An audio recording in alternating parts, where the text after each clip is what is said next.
on the wait times tab from this report, there's a really good visual on this. So the wait times by day and time, and it just jumps out at you right away there. So 3 o'clock on Thursdays. What's happening at 3 o'clock on Thursdays? That's the peak time for this business.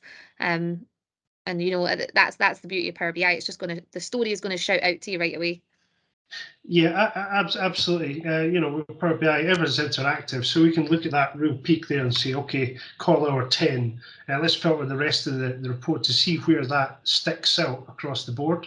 And we can, see it at different levels. Let's look at months, more prevalent for this report.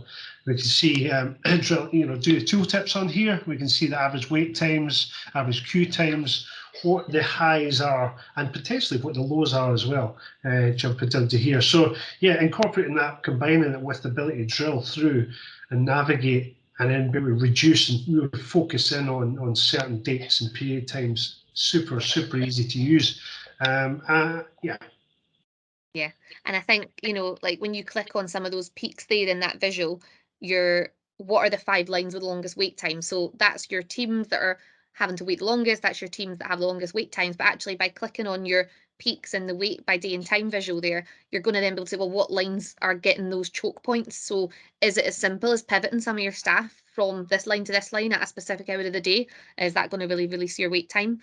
And yeah, the story really is on the page for you. I think the smart narrative is really cool as well.